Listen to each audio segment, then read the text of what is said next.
Howdy, hey, it's Brett, Useful Aircraft. Today I want to take you on a ride with me as we go fly the Simple Plank. You know, I don't post a lot of flying videos, and there's a bit of a reason to that. You know, the old joke is the pilot error is what you get when 6 guys sitting in a room over the course of 90 days try and figure out what you should have done in 60 seconds.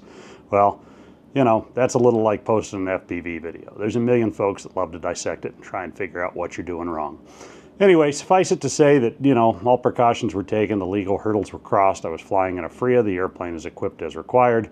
You know, I have the paperwork with me, we had the spotter, you know, everything was in shape and good to go. We'll get to that video here in a little bit. I want to show you some changes in some of the equipment I use with regards to putting the airplane together. As you all know, that's the Simple Plank. That's the plane that we're going to be flying today. This has really become an object of my affection. I absolutely love this airplane. It has brought me so much joy and so much fun for the ease of build and how quickly it goes together and the freedom that it represents. That you can take this thing, throw a battery in it. You know, if you want to tear it around and fly it like a Nimrod, you certainly can, and you'll burn through a pack quick. But at the same time, if you want to go in and take in the scenery, you know, and enjoy 20 plus, maybe even 30-minute flights, you know, it's an airframe that's fully equipped and capable of doing that. As built, you know, DJI FPV system, obviously, as we know, and Speedy BF405 wing mini built in back here.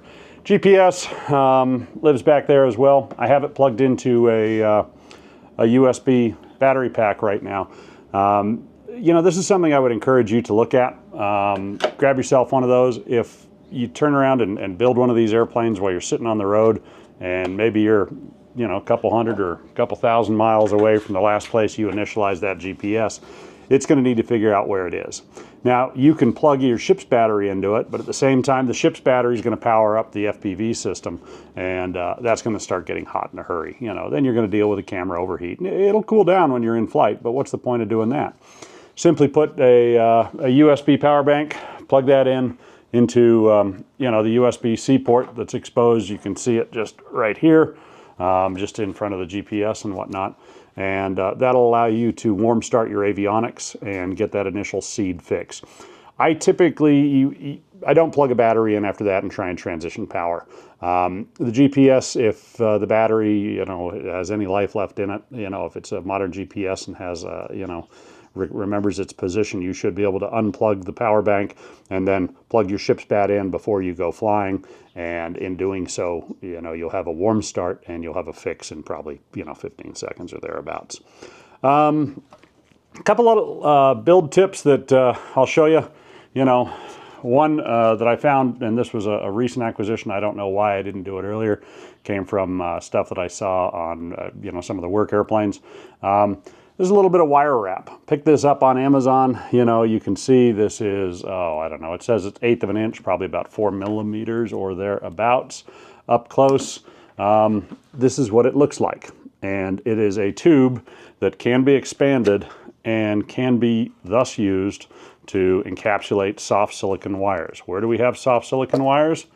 Going forward to that camera system. So I take my DJI wires and I put them in there, and the reason being is they've got to pass by the battery. You can see, you know, that's where the battery lives in there. They've got to pass by my battery pack. So in doing so, this protects those wires from a little bit of abuse. A couple of small things I'll show you. In here, if you see, you can see my battery stop in there. Let me pull this cable out of the way. There you are. You can see my battery stop. Don't put it in the way that I did. Put it in the opposite direction. I'll grab one of those. This is the battery stop. This is what I'm talking about. I have the battery stop laying like this as it's installed. You can see the tongue of the battery stop with the hot glue is sitting forward where the battery is. Install it the opposite direction. Literally put it in. You know, the way I do it is I place my battery in there that I'm going to fly with, determine its exact position, maybe make a little mark with a pencil or a pen. That'll tell me where my battery stop has got to be. I'll place it in and I just squirt some hot glue over it and the hot glue will grab hold. Put the tongue of this aft. And the reason being is, you know, the fuselage height is such that for the batteries that I'm using, and I'll show you one of my packs here in a bit, but, you know, and also for typical, like, you know, 4S 2200 cells, because those are also interchangeable to some extent. I fly with those from time to time. but it is built with very little overhead clearance. So by having that tab forward and hot glue, on the upper surface that goes through, penetrates, gets into the paper, you eat up some of that headroom. If you put it the other way, you solve that problem. Just a non-issue. So anyway, we talked about the wire wrap. You can see it there. We talked about the battery placement. The only other thing I'll show you right here, this is kind of a fun little deal.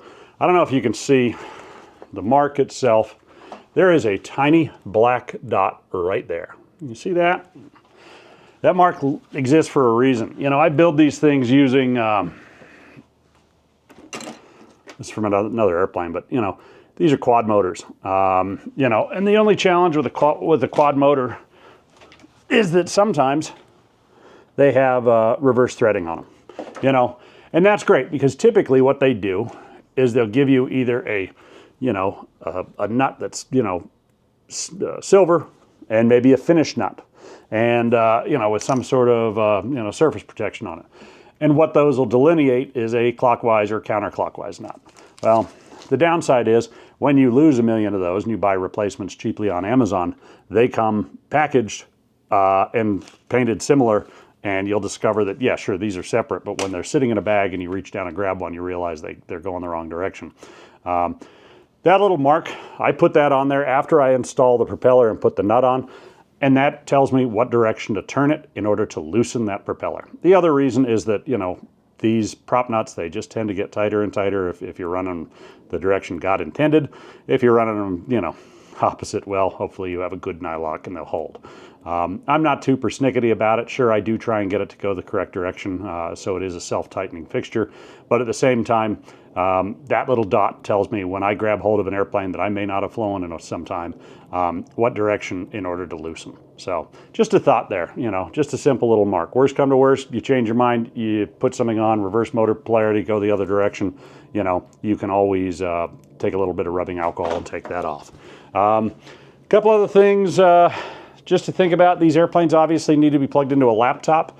When you have them plugged into a laptop, the same cable that I use in order to run my USB power bank, I run a giant long USB-C cable.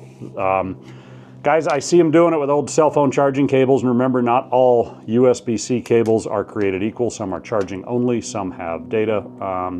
Manufacturers are cheap. You buy a cheap cable, you'll discover it's a charging only cable. All it does is carry power. But you get yourself a nice long USB-C cord. That way, somebody knocks something, somebody puts something on the table, your kid comes over, grabs something they shouldn't, and if you're running tight with no slack, it's going to knock your airplane onto the ground. You get yourself a nice long cable, avoid that issue. The other thing, you're going to be doing a lot of power cycles, especially when you first build up a new airframe. What I've done, and this is just a tool that I built a long time ago, and it's basically an XT30 or XT60 connector, and on the other side of this I can plug a battery. But as opposed to reaching in and constantly having to plug and unplug a battery 20 times, which is something that may not happen in the life of the airplane, this way I can just leave this cord connected to the airplane itself and give myself power whenever I want it. So something to consider. This is my equivalent of a ground power unit. To show you again the batteries that I'm flying with, just so you get an understanding, this is one of my battery storage packs. Wrapped around the storage pack is a piece of Velcro. So the placement of the batteries inside the storage pack will tell me something. That is the bottom end of the battery. These are the tops of these old 18650 lithium ion cells. As you can see, I mark my packs. This is pack 2, for example. And the positive end of the battery, I take just a Sharpie and color it. That way I know where the positive side goes and which end is the negative side. Now, obviously, you can look at this battery and you can figure out, hey, that's the cap versus the base. But at the same time, on my battery racks that I use, and I got another video about this, these are the homemade 18650 packs, you can see, I have the paint marks, and that delineates where the positive side goes. That way, when I slap these things together without paying too much attention, as long as I line up my paint stripe with that paint mark, I'll have everything assembled correctly, and I shouldn't have to worry about shorts. So that's how that whole system goes together. This battery then, I'll use the Velcro strap that I used around my storage case, and in a belts and suspenders style of backup, I'll wrap that around the batteries, and there we go. That is these 18650s. These are a 3000 milliamp hour cell. So again, if I'm flying it and I'm just out cruising, you know, not trying to maximize speed, you know, I've seen flight times all the way up to, you know, 30 minutes thereabouts. This is not the most efficient airplane in the world. I don't intend for it to be. It's not the fastest airplane in the world. There's a lot of things about it that, you know, can be improved upon. But I tell you what this airplane is. This airplane, when you take it from, you know, something you can just buy, download, and cut yourself as many of these as you want, and you can take that foam board airframe and put it together over the course of 30 minutes to an hour, and, you know, have something that you can reuse, recycle, and keep on the front seat of your car ready to go. You know, it's a tremendously capable airplane for what it is. So bear that in mind as we go forward, and let's get into some of the operational stuff. I'm flying this today. You don't see this as much with a Radiomaster, you know, TX16S. I've talked about this before. I do make a cheat sheet that I stick on my antenna. That'll show you what it is, for example. And this is a refresher to remind me, for example, of all of my modes. You know, so it goes through how I have it set up. And in this radio, I use these switches here for mode selection. My modes that I'm running is, you know, starts off with manual, then acro, nav loiter, nav cruise, nav waypoint, and return to home. You know, so that's as you work across. The other dots and switches and things to remember, you know, I do have this red switch here. That switch is my SD. I've shrunk some, you can see some heat shrink on there. And switch SD, you know, one position down, and I'm just reading this off the card. One position down engages the beeper. Two positions down is a fail-safe. I do like that because, remember, you're going to be under the goggles. When you're flying under the goggles, or even if I had to reach across and somebody else is flying this, because I love sharing flying these airplanes, it is very easy for me to see that red switch and just go boom and hit it. And that's going to bring it, if I trigger it all the way down, it puts the aircraft, it's simulating a fail-safe, but it's also a good way to test it. And my fail-safe is configured for return to home, so it'll bring the airplane home. Otherwise, I use a traditional arm switch up here with SF, and I do have SG, which is this switch here, Sierra Golf, is configured with normal auto tune and auto level. I do fly with auto launch enabled, and I do fly with continuous servo auto trim. So that's just it. The only other thing that's commented on and noted in the center here, I even have the stick commands to get into the Lua scripting, because if you go into the radio itself, you know, after you power it up, and you remember you have the Lua script. Sorry about that. That Lua script there, you know, running, you know, backup of flight instrumentation and telemetry data. It's handy to be able to get in there and configure it the way that you want to see it. So that's what I do. The only other thing that I've done to this radio that's a little unusual, I don't know if you can see it here. There is a line of hot glue right there, right in between those mode switches. The reason being is, again, when you're under the goggles and you are not looking, I can take my finger and I can trace up here, and I can simply feel for that line of hot glue, and I know that I'm dead center of the mode switches, and I've got the switches to the right and the switches to the left. And that's basically how I have that set up. Talked about the radios. We talked about warm booting the GPS. We talked about the my modes card, you know, my flight card basically that spells that out. That's also a great tool to, if you're flying with someone else, you're going to give them control over the airplane. You know, I will always do that either in nav loiter or in nav cruise. When you do, and this is something that comes from full scale aviation, do a positive control transfer. What that means is talk about what you're going to do before you do it. So, you know, my typical brief would be, hey, you know, we're running in nav loiter, we're doing right-hand turns, we're at 50 meters and at approximately, you know, 60 kilometers per hour. That way they know you know, what to expect when they put the goggles on. Same thing, let them put the goggles on, let them get used to it, you know, everything's good. And at that point, hand them the radio. You know, they should be familiar with the radio to the point that they know what they're doing. If not, definitely, you know, acclimate them beforehand. Most of the guys that I'm trading off with are, for the most part, experienced pilots. Same thing if you're handing it off in some other automated mode. You know, hey, you're in nav cruise, you know, we're heading west. You know, make sure you cover your altitude and your airspeed, so when they look in there and they know what to look for. You know, it wouldn't be a bad idea to mention battery, and, you know, if you have any other considerations, you know, if you're approaching an RSSI limit or something like that, you know, so might be something you want to consider, but have a plan, and don't just hand someone a radio cold and expect them to understand everything that's going on with the airframe and where you're at. You know, you may want to remind them, you know, you're according to the last shot of the screen, you know, you're 12 minutes into the flight. We want to have this flight over by 18 minutes. So, you know, have an expectation for what that is. So with no further ado, I'm going to go ahead and fire up the iPad and let's go for an airplane ride. I'm starting it off right now. At the beginning of the video, you'll notice the Gyroflow on the bottom, the goggles view top right, and the RAW 03 off the camera on the top left. It's interesting when I pick it up, the Gyroflow moves first. That's because obviously it's looking forward into its gyro data to see where things are going. I'm in auto launch mode, waiting for the throttle to come up. I'm idling at 2.8 amps in the top left corner. You can see there's no heading mode, or I'm sorry, there's no heading information being provided at first, because until the GPS has a ground track, it doesn't know the heading. I don't have the magnetometer engaged. So I launched. That was an auto launch. We took it up to altitude, and then I immediately brought it in acro mode. You know, I'm flying there at Dynamite Park, parked not too far from the house here. It is a FRIA out here. It is, you know, one of the city's approved flying parks. There's no questions about it.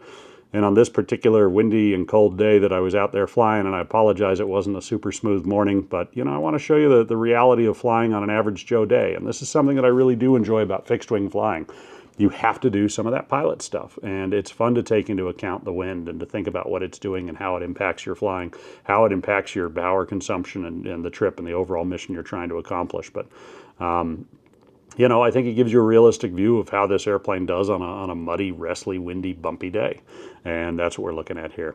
So once I took off, had the airplane, brought it in acro mode back around, and then I put her into a loiter. The intent of that first loiter, honestly, is obviously I launched it when I'm standing, and I wanted to get back and sit down.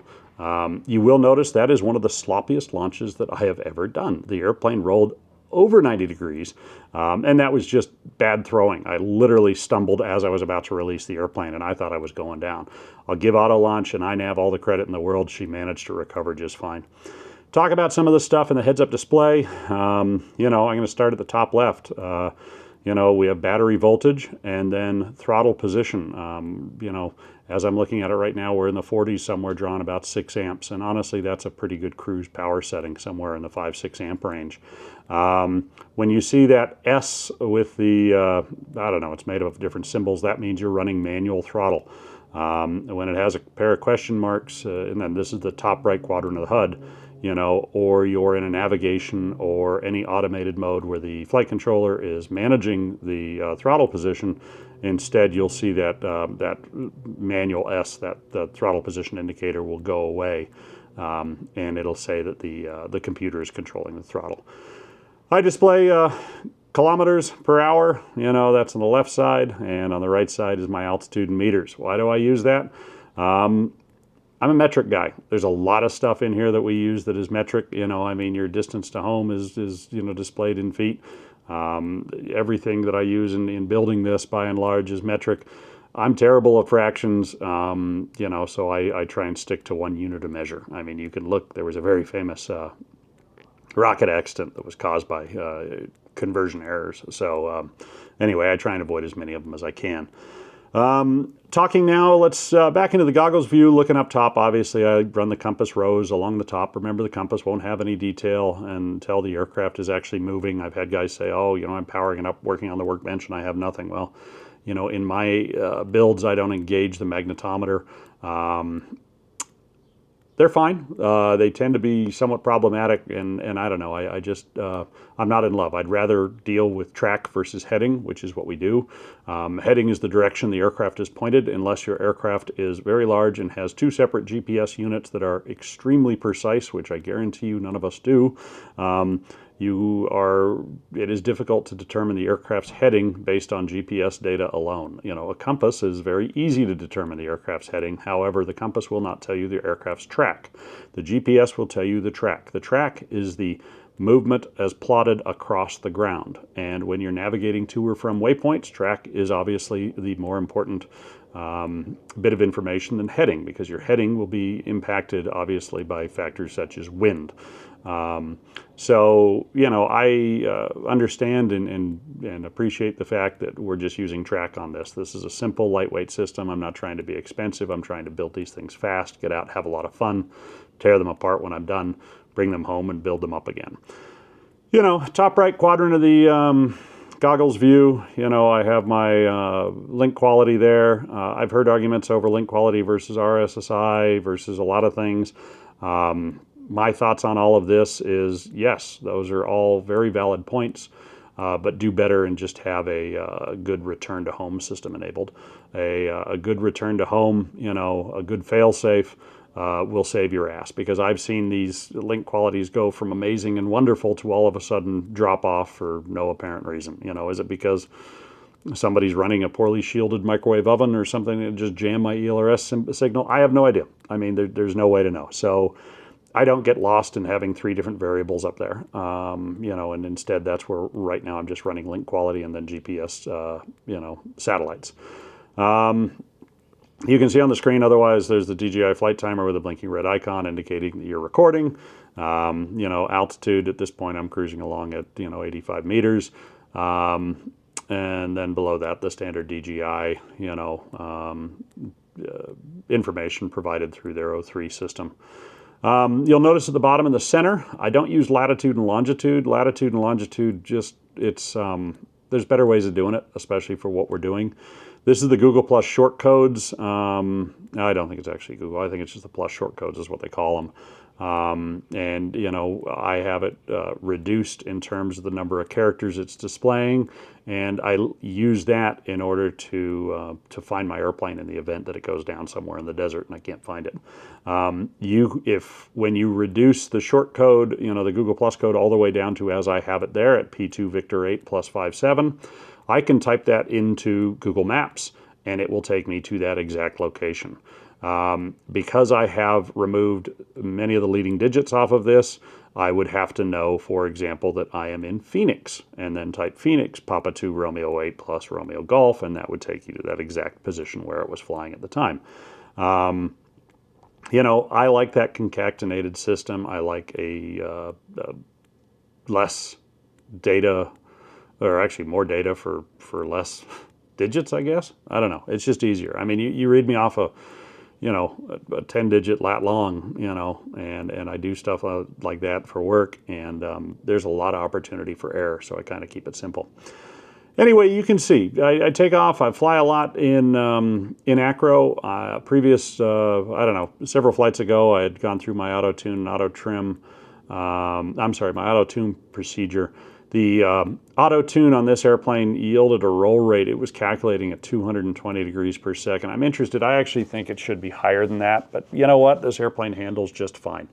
I built this airplane to cruise. It's not a close-up dogfighter. You know, it doesn't have a tail sitting on an arm, you know, 1.5 feet behind the prop where it's going to have all the pull in the world in order to shorten up that turn. This is an airplane that's designed to build quick and get out there and cruise.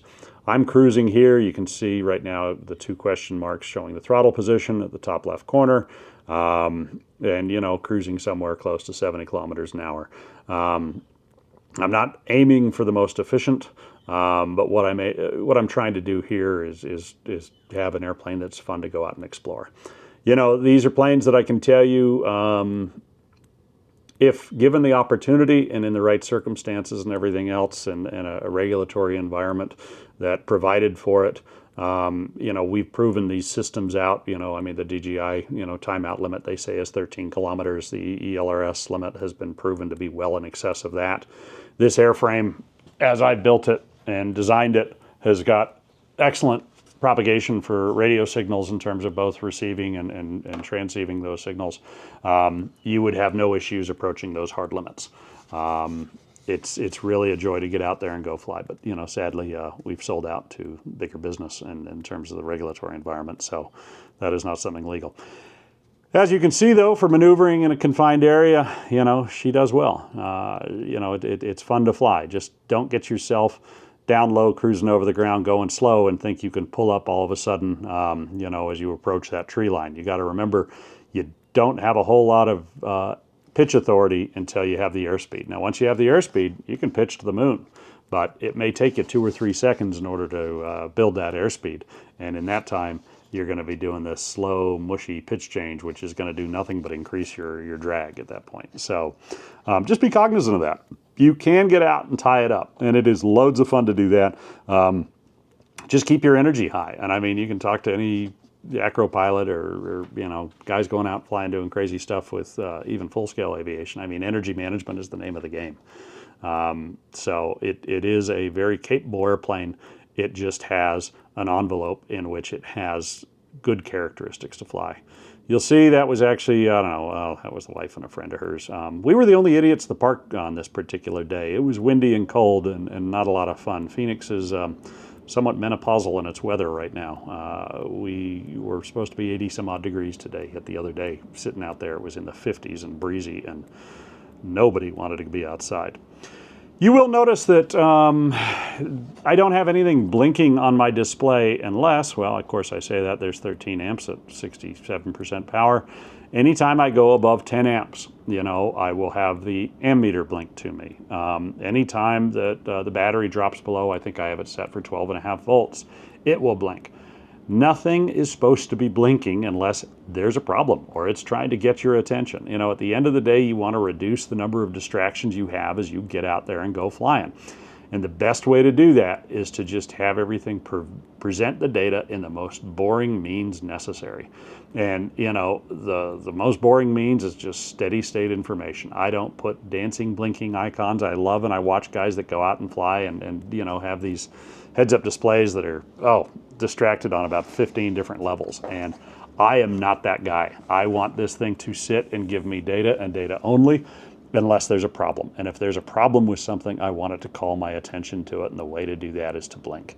You know, so maybe I'm a little blasé, but this is a lot closer to the heads-up displays that we use at work. You know, I fly the Gulfstreams. You know, I'm generally in a 450 for the most part, and I've laid the data out on this, similar to the presentation that we see in the 450.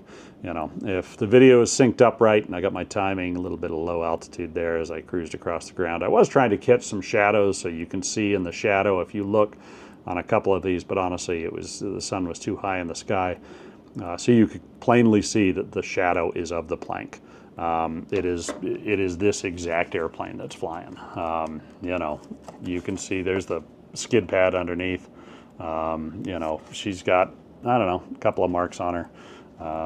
It's a remarkably robust airplane. I will say that if you touch down and you have power still applied, there's a good chance you're going to break your prop. And that's just, you know, if you have power to it, the propeller, you know, is trying to turn, you mow that thing across the ground. It's only got so much to give, and they'll shatter and you'll break a blade. These are quadcopter props. You know, I'm running 60-45s. I usually buy them in packs of, you know, I mean, I don't know. I'll just, you know, $10 in props will give me a handful of props, and that'll last me a year or two. You know, balance the props before you put them on there. That goes a long way in order to eliminate the jello, but you are going to break some propellers, you know, in an airplane like this, especially if you land with power. You know, try and you'll see in this flight, sometimes I even go so far as to disarm when I'm airborne, which, you know, you got to be committed. And, you know, that's something that approach and landing with these airplanes, you've got to look, these 18650s, these lithium ion cells are phenomenal. They're great. They have tremendous battery capacity, but they have a very flat discharge profile. And by that, I mean that if you'll notice, we're sitting in the meat of the battery right now. As I'm looking at it, we're 1700 milliamps hour drawn. That's in the bottom left corner of the heads-up display. And we're sitting somewhere in the 13.5 volts range. Obviously when I cob the power, it drops down.